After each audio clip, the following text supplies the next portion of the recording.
Bien, un saludo a toda la comunidad cubana, en particular la comunidad latina. Ante todo, por supuesto, darle las felicidades por el año que termina y por el que comienza.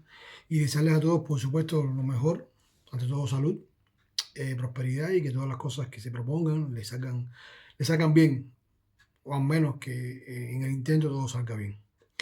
En el día de hoy voy a comentarles sobre un tema que quería hacerlo antes de fin de año, pero no tuve la oportunidad de hacerlo y lo quiero hacer ahora, tratando de no entrar en todas las complejidades que en sí tiene el tema, pero tratando de hacerlo de un modo más diáfano y que las personas puedan entender a la cabalidad, o al menos a las personas que les interesa o que están involucradas en el mismo, puedan entender, aunque yo sé que ya hay muchas que están en este dilema y que, bueno, el tema en sí es todo lo referente a el proceso de compensación y de solicitud de herencia de las personas que eh, tienen algún familiar que ha fallecido durante la operación militar especial o sea, en el conflicto actual que se vive con Ucrania.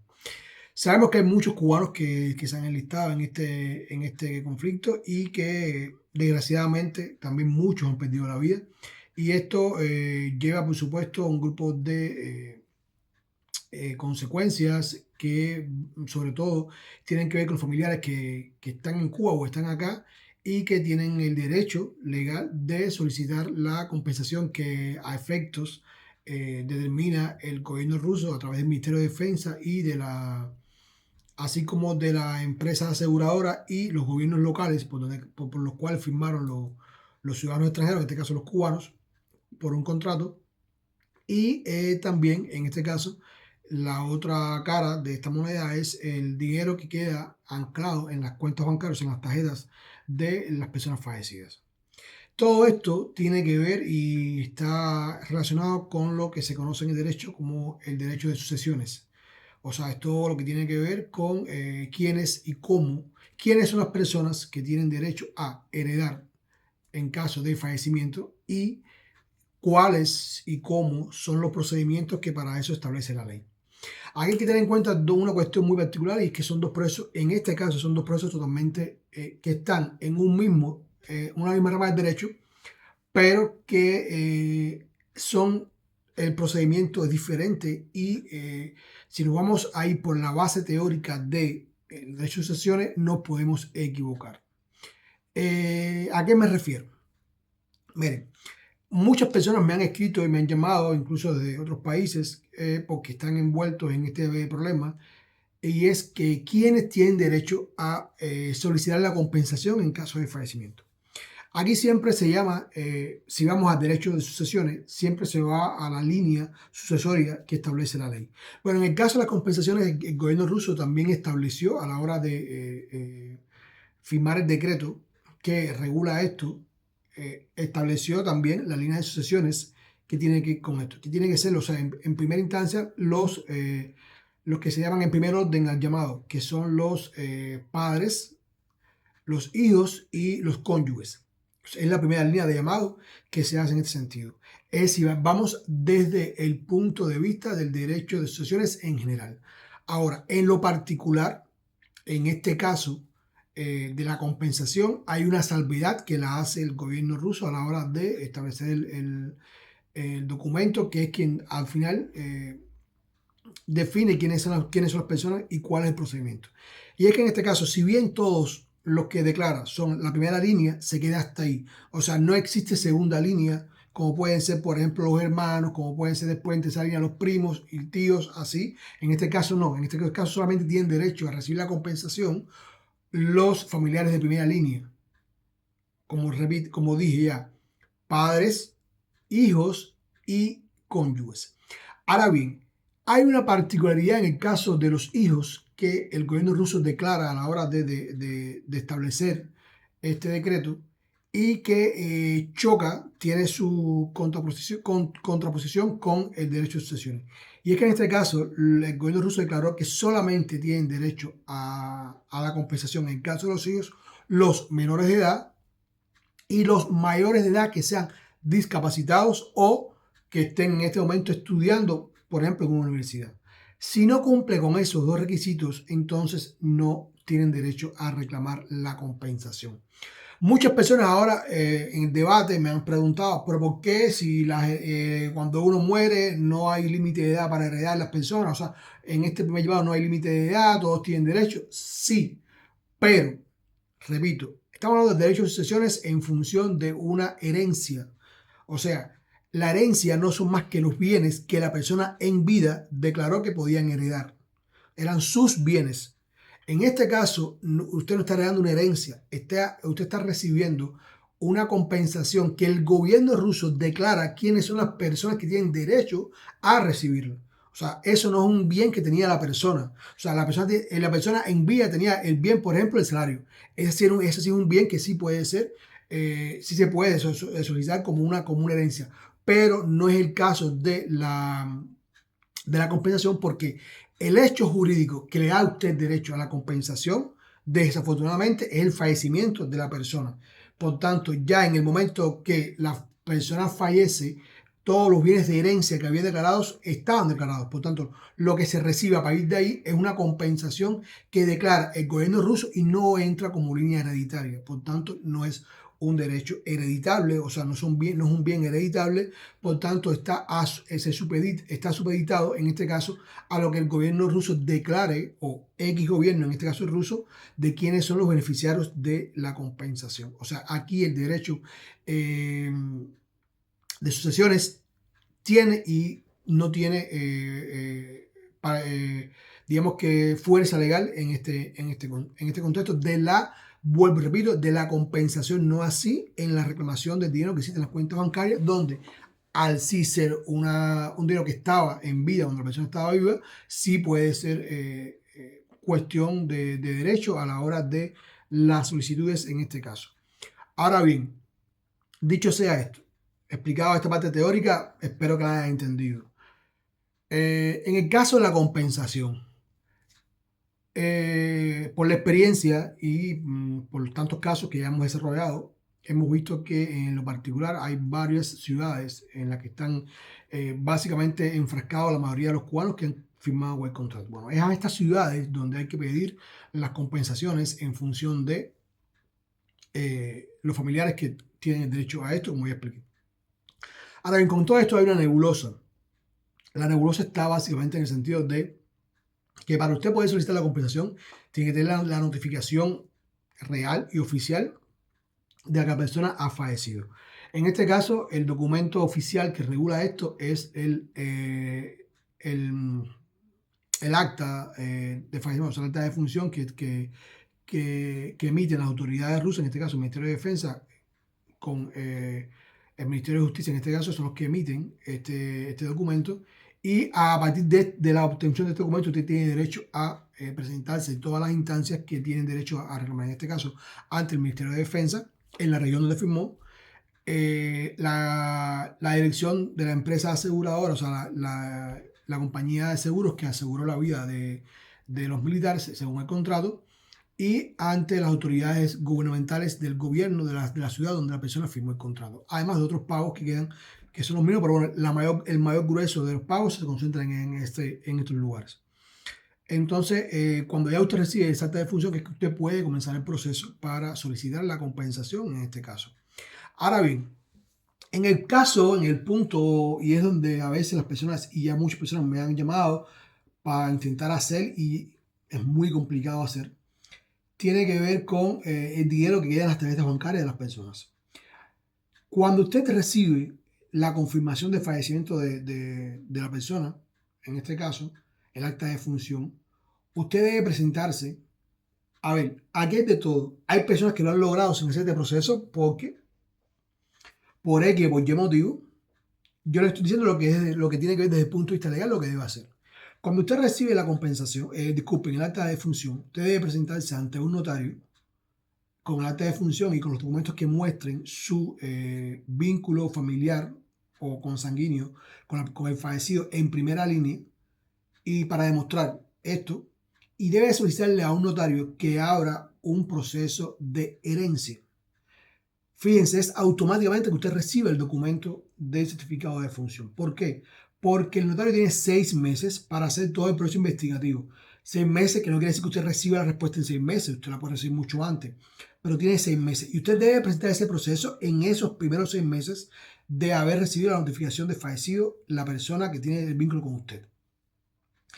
Al terminar en ese periodo, el notario va a emitir el documento, que no es más que una investigación que el notario hace con todas las instancias donde el fallecido pudo haber tenido bienes, en este caso dinero, básicamente en los bancos que tienen previo acuerdo con el Ministerio de Defensa, como son, hasta donde tengo entendido, el BAN, BTV y PSB, y le dará a usted un documento que es con el cual usted debe presentarse ante estos bancos a solicitar el dinero que haya quedado en las tarjetas bancarias. Ahora bien, esto se hace en los primeros 6 meses después de haber recibido la notificación y repito este particular. Si se pasan estos primeros 6 meses, usted tiene que hacer el proceso a través de un tribunal. O sea, es un juez quien tiene que declarar entonces el proceso de herencia a su favor, aportando todas estas pruebas que les dije anteriormente que debían presentarle a un notario. Cada día que pase después de esos 6 meses, de esos primeros 6 meses, hace más complicada la solicitud del proceso de herencia. Por tanto, hay personas que llevan años, 2 años y no se han presentado y quieren que uno haga magia. No hay magia en este sentido. Aquí no hay magia. Y puede ser injusto, sí, pero es lo que la ley establece. Y usted no puede presentarse un año, 2 años después, a decirle al juez que fulano, que tenía este vínculo conmigo, falleció.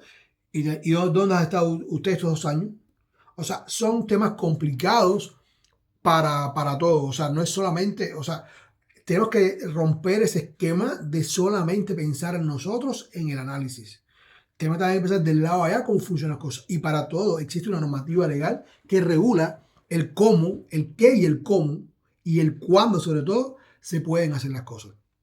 Por tanto, por ahí es que van las cuestiones. Muchas personas me escriben con el tema de si yo llevo procesos de compensación y reclamación de herencia.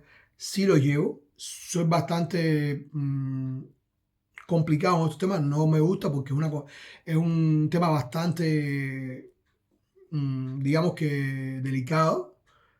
Es un tema con el cual han lucrado muchas personas y cada cual le da dinero, le regala su dinero a quien quiere y como quiere, y bajo los preceptos que la persona les pone. Es una decisión muy personal de cada cual. Ni me meto en eso, ni tan siquiera se lo comento a las personas, pero para mí es un poco complicado. Lo hago, o sea, no son casos que rechazo, los hago. De hecho, en este momento yo ando 4 casos sobre eso, sobre compensación, pero son casos delicados. Y sobre todo por eso, porque muchas veces hay niños de por medio, están los sentimientos de las personas y es complicado. Ahora sí le digo una cosa. Ojo, hay muchas personas que están haciendo el proceso solos. Mi aplauso para ellos, no sé, todo lo bueno para ellos porque han sido capaces de enfrentarse a todo lo que eso significa solo. Pero tengan mucho cuidado cuando van a buscar a personas para que se hagan cargo de sus procesos. No me voy a meter en eso, aquí cada cual sabe, pero hay historias de horror con el caso de las compensaciones, de horror en mayúscula. Por tanto y demás, vuelvo y repito, cada cual es dueño de lo que quiere y cómo lo quiere hacer y con quién lo quiere hacer. Es su responsabilidad personal lo que eso signifique después. Espero entonces que esta ligera explicación les haya quedado o les haya dado un poco de elementos. Es bueno que sepan que aquí en Moscú hay un centro regional, o sea, no regional, un centro nacional que tiene que ver con toda esta cuestión de la operación militar especial, donde están todas las entidades que tienen que ver con el Ministerio de Defensa y las ramas que están o que garantizan esta operación, excepto emigración, que no tiene nada que ver con ellos. Por lo tanto, ahí no pueden ir a buscar respuestas de migración, pero sí lo que es comisiones médicas, lo que es fiscalía militar, lo que son las empresas de seguro, lo que son las unidades militares. Aquí hay un centro grande regional, en general, que tiene toda la información. Ustedes pueden, además, te atienden excelentemente las personas. Deben ir con un traductor, necesariamente deben ir con un traductor, pero es una opción antes de mandarse para Riazán, para Tula, para Rostov. O sea, creo que deben ir primero allí y verificar la información con esa gente ahí primero, porque además ellos llaman por teléfono directamente si no tienen información digital, ellos llaman directamente por teléfono a los jefes de unidades militares y son bastante fuertes. Al menos por el teléfono son muy fuertes a la hora de pedir respuestas de las preocupaciones. Eso era lo que quería referirme con el caso de compensaciones y la reclamación de herencia en función de las cuentas bancarias. Y quería despedirme de este video, o sea, quería parar este video ya al final, de darle un tema que también me ha sido muy sugerido los últimos días y es un tema que hemos tratado muchas veces, muchas personas, Pedro por su lado en su canal y yo en varias veces. Pero los cubanos, lo he dicho tenemos una mentalidad masoquista en ese sentido y o sea, compramos todo lo que nos venden y en vez de pagar una consulta a cualquier abogado o a cualquier jurista, se van con la primera invitación que le hacen. Y me vuelvo a referir al caso de Bielorrusia. Ojalá y no me digan, yo sé que en los comentarios me van a decir 40 cosas, pero es que cada día aparecen nuevas formas de legalización a través de Bielorrusia. Y al final esa legalización, vuelvo y lo repito, con toda responsabilidad y con el respeto de todas las personas que conozco que se dedican a esto, es mi opinión y les repito, aquí la legalización por Bielorrusia es 50 y 50. 50 y 50. Si usted está dispuesto a jugar con el 50% en contra, pues también, repito, es una responsabilidad personal. Y ya yo expliqué el por qué Bielorrusia 50 y 50. ¿Ok? No voy a meterme en esa balacera ahora, pero sí me quiero referir a un punto en particular. Todos ustedes saben, porque se lo he dicho muchas veces, que para el gobierno ruso y bielorruso no existen fronteras, solamente existen para los ciudadanos. O sea, esta aclaración solamente según el derecho debe ser válida para los ciudadanos rusos y bielorrusos. Los ciudadanos cubanos tienen derecho y deben ser tratados como extranjeros a la hora de cruzar la frontera. Ahora bien, fronteras aéreas. Usted no hace nada con irse para Bielorrusia y regresar ir a Bielorrusia, recoger una carta migratoria y regresar para acá en carro, o ir en carro, regresar en carro, o ir en tren, regresar en tren, con una carta migratoria solamente. Y van a decir, ¿dónde está el cuño de salida y entrada al país? Ese es el otro por ciento que regulariza o que comprueba su estatus legal dentro del país. Son 3 documentos básicos o 3 puntos básicos que determinan su estatus legal dentro de un país, en este caso Rusia. Carta migratoria, cuño de salida y entrada o entrada y salida en el caso que sea, y registranza. Si usted incumple con uno de esos 3 requisitos, puede ser objeto de deportación o anulación de cualquier proceso que esté haciendo. Porque ya sé de personas que están vendiendo, ¿no? Que si en carro vengo. Hace muy poco tuve un caso que me dolió mucho no poder ayudarlo. Personas que oyeron a 15 personas porque a uno lo hizo y se le dio, fueron a los rusos en carro y regresaron y los cogieron en la frontera. Miren, las fronteras en Rusia están subordinadas al FSB, o sea, Departamento de Seguridad del Estado ruso. Por tanto, en este caso en particular, que estamos en medio de un conflicto, cualquier violación de fronteras, en estos terrestres, porque todavía la frontera aérea están los pasos, emigración, control de aduana, la aerolínea, para chequear y controlar quién sale y entra. Pero en el caso de la frontera terrestre, solamente son los oficiales o de frontera que, al no existir, si cogen una persona que no sea ruso o los rusos entrando y saliendo del país, evidentemente eso se va a convertir en un proceso, en el mejor de los casos, administrativo, y en el peor, que es lo más seguro, un proceso penal. Por tanto, yo les pido a las personas que averigüen las cosas bien, que pregunten, que no regalen su dinero, que antes de hacer cualquier trámite busquen una información o alguien que les pueda. No me refiero a los 75,000 cónsul que hay en Facebook, a los 75,000 embajadores que hay en Telegram. No me refiero al millón de abogados y juristas sin título o abogados gestores que están en todos los canales de Telegram o páginas de Facebook. No me refiero a eso, me refiero a personas que tienen entidad, que tienen personalidad jurídica y responden por un título que lo respalda. Por tanto, por favor, es mi solicitud de algún modo. Discúlpenme, o sea, que les hablo así, pero es que cuando me llaman a la 1 de la mañana para pedirme información sobre esto, y yo le digo, bueno, vete a la oficina, uno me dice, no, que, o sea, quieren que uno sea mago en un proceso que están advertidos y requete advertidos. Yo sé que este canal no alcanza o no llega a nadie o a muy pocas personas. Yo creo que la última vez que revisé tenía muy pocos suscriptores y que estas personas sí tienen mucho alcance por muchas cuestiones, pero por favor, los pocos que lo ven, estos videos, por favor, háganlo llegar. Tienen toda yo les doy toda la autorización del mundo a reproducirlo, a enviarlo por canales, a publicarlo en Facebook. Yo no tengo nada que ocultar. Aquí la información es pública. Y lo que yo digo es público. Lo pueden incluso googlear sin un tío de problema. Así que nada. Pues nada, feliz para todos. Felicidades para todos. Un año 2020 que sea espectacular para todos. Spoiler. Las personas que tengan interés en estatus legal, hay opciones que evidentemente no son para todos, pero que es posible, con mucha perspectiva. Estoy ahora mismo en el análisis de esas perspectivas para todos. Y cuando tenga toda la información ya la daré eficientemente. De todos modos, ya en algún momento las personas que tengan interés pueden acercarse a mí a una consulta y yo les iré explicando para que se vayan preparando desde el punto de vista logístico. Cuando digo logístico me refiero a documentos, y desde el punto de vista financiero para los gastos que esto explicaría, pero son perspectivas reales, muy fuertes y que de algún modo creo que le va a dar, no es para todo, porque financieramente lleva una inversión, pero son muy reales. Pues nada, un saludo, espero que hayan tenido un fin de año y que toda su familia, tanto aquí como en Cuba, estén geniales, y un saludo, estamos en contacto.